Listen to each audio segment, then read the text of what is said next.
If you asked most people how an empire collapses, they'd describe an invasion, a siege, a lost battle somewhere on a distant frontier.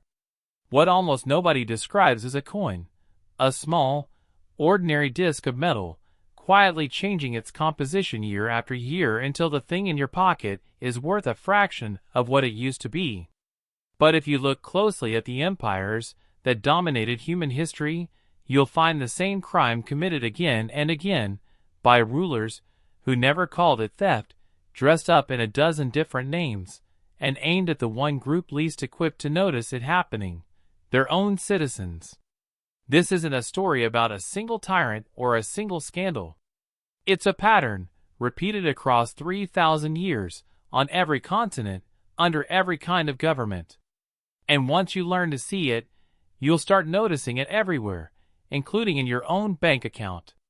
Welcome to The Financial Historian, where money, power, and history collide, and nothing is ever as simple as it looks. Let's start with the empire most people already associate with decline, because Rome's version of this trick is so well documented that historians can practically date its collapse coin by coin. The Roman denarius began as a genuinely trustworthy currency, nearly pure silver, accepted from Britain to Syria, the backbone of an economy that spanned the known world. But running an empire is expensive. Legions need paying. Frontiers need defending. Emperors need to look generous to secure their thrones. And raising taxes directly has always been a politically dangerous move, prone to triggering revolt. So Roman emperors found a quieter solution. Instead of asking citizens for more silver, they simply put less silver into each coin. Under Augustus, the denarius was around 95% pure. By the reign of Caracalla, less than a century and a half later, it had fallen to roughly 50%. By the middle of the 3rd century, some emperors were minting coins that were barely 5% silver, a thin wash of precious metal over what was, underneath, ordinary bronze. Here's the part that matters. Nobody voted on this. No Senate session announced, "We are now going to quietly reduce the value of everyone's savings." The change happened in the mints, invisible to the average Roman, who only noticed that bread cost more, wages bought less, and the coin in his hand didn't quite look or ring the way it used to. This was theft with a delay switch built in. By the time the damage was visible in daily prices, the men responsible for it were long gone, and their successors were doing the exact same thing to cover the shortfall left behind. This is the first version of the trick, and it's the template for everything that follows. Reduce the value of money quietly, spend the difference, and let inflation deliver the bad news to the public months or years later, far removed from the decision that caused it. You'd think an empire watching Rome's western half collapse under the weight of a ruined currency would have learned the lesson permanently. Instead, centuries later, the Byzantine Empire ran the exact same play with its own prized currency, the gold solidus. For most of its existence, the solidus was almost a miracle of monetary stability, a coin so reliable that merchants from Western Europe to the Middle East accepted it without hesitation, a genuine international reserve currency centuries before that term existed. But by the 11th century, facing military pressure and fiscal strain, Byzantine emperors began doing to gold what Roman emperors had once done to silver, shaving it, alloying it, thinning it out. The purity dropped gradually enough that merchants didn't panic immediately, but eventually, everyone stopped trusting the coin they trusted for half a millennium. The Byzantine case adds a detail worth sitting with. Debasement doesn't just steal savings, it destroys reputation, and reputation, once lost, is nearly impossible to rebuild. Once merchants stopped trusting the solidus, Byzantine trade lost the very advantage that had made the empire wealthy in the first place. The theft eventually cost far more than the treasury it was meant to protect. Move into medieval Europe, and the trick doesn't disappear, it just changes clothing. Kings from France to England repeatedly ordered their mints to reduce the silver or gold content of coins in circulation, then forced merchants to accept the new, weaker coins at the same face value as the old ones.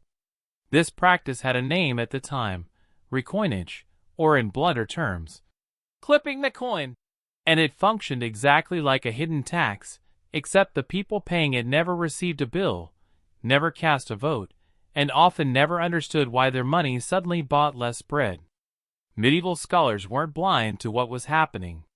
Religious and legal thinkers across multiple cultures wrote condemnations of currency debasement, comparing it explicitly to theft, a ruler taking value from his subjects without their consent, disguised as ordinary coinage.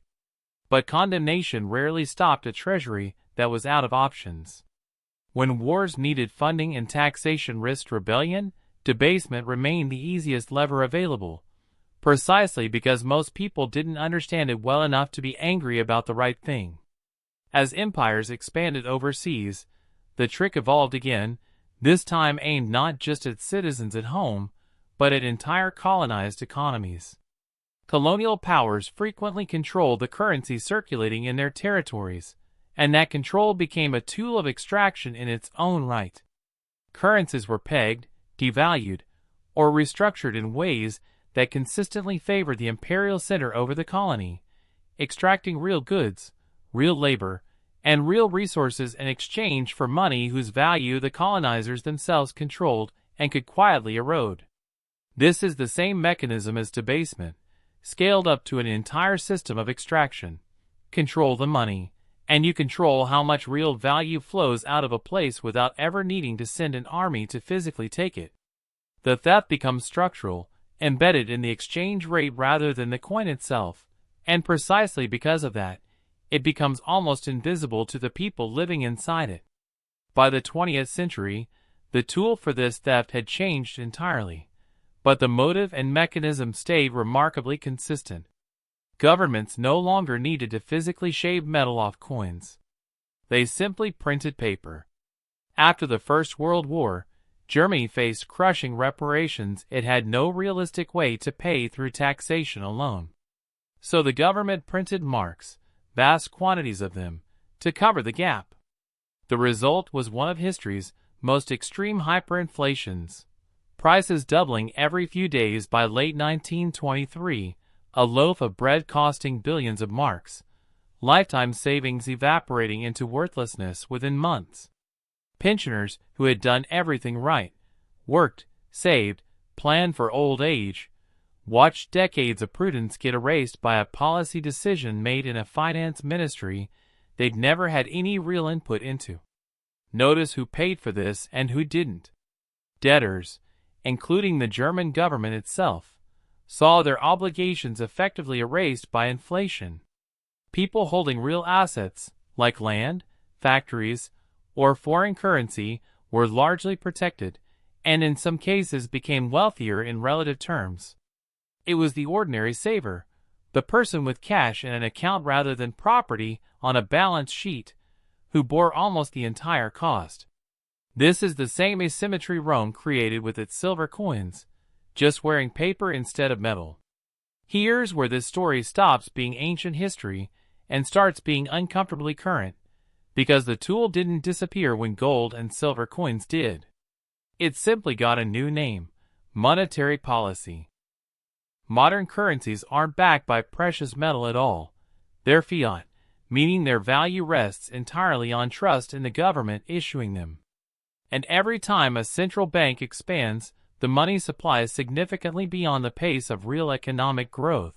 The same basic mechanism from ancient Rome plays out again, just with more sophisticated language attached to it.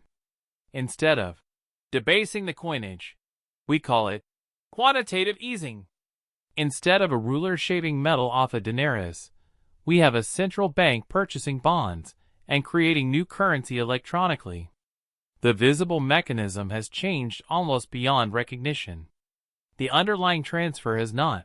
Value moves quietly from people holding cash and fixed incomes toward those who hold assets, property, stocks, businesses, whose prices tend to rise as more money chases them. This isn't a claim that all monetary policy is theft, or that inflation is always a deliberate conspiracy. Often it's a genuine, difficult trade-off made by people trying to prevent something worse, like a banking collapse or a depression. But history's pattern still holds a warning worth taking seriously. Whenever a government has the power to quietly change what money is worth, the temptation to use that power to solve short-term problems, at a cost the public won't fully feel until later, has proven almost impossible for any era to resist completely. So why has this exact mechanism survived every possible form of government? Monarchies, republics, empires, democracies, for 3,000 years without ever truly being eliminated. Because it exploits a structural advantage that never goes away. The people with the power to change the value of money are never the same people who feel the pain first. A Roman emperor debasing the denarius never personally waited in a bread line. A finance minister expanding the money supply doesn't watch his own pension evaporate the way an ordinary retiree might. The costs of currency manipulation are diffuse, delayed, and difficult to trace back to a single decision, while the benefits, more spending power right now, without the political cost of raising taxes, are immediate and concentrated. That asymmetry is what makes this trick so durable. It isn't that people in power are uniquely dishonest across 3 millennia. It's that the incentive structure rewards this specific kind of quiet extraction more reliably than almost any other tool available to a government under financial pressure. If there's a genuinely useful lesson buried in 3,000 years of debased coins and printed currency, it isn't hoard gold and distrust every government. It's narrower and more useful than that. First, watch the gap between what a currency is called and what it's actually made of, literally or figuratively. Rome's denarius kept its name for centuries, after it stopped being made mostly of silver. The label survived the substance by decades. Second, notice who benefits from any given round of currency expansion, and who's left holding the diminished version. In every example in this video, from ancient Rome to 1920s Germany, the people holding real, tangible assets were consistently protected, while the people holding cash and fixed incomes consistently absorbed the loss. Third, remember that the delay is the whole mechanism. If the cost of this kind of decision showed up immediately, in visible, obvious ways, it would face immediate political resistance. Its entire design, whether intentional or not, depends on the gap between the decision and the consequence being wide enough that nobody can point to a single culprit by the time the bill comes due. Every empire in this video believed, at the moment it started quietly reducing the value of its own money, that it was simply buying itself a little time. Rome bought centuries of continued spending at the cost of the trust that had made its currency valuable in the first place. Byzantium bought military survival at the cost of the trading relationships that had made it rich. Weimar Germany bought short-term relief from reparations at the cost of an entire generation's savings, and arguably helped set the stage for the political catastrophe that followed. The method keeps upgrading. Shaved silver became clipped coins, became printed marks, became digital reserves created with a few keystrokes. But the transaction underneath has never actually changed. A government quietly moves value away from ordinary savers, toward whoever benefits from spending that hasn't been paid for yet, and counts on the delay to keep anyone from connecting the dots in time to stop it. History doesn't repeat, but it rhymes closely enough that the next verse is usually recognizable before it finishes playing. If this gave you a new perspective, hit subscribe. History has the answers. I'll show you where to look.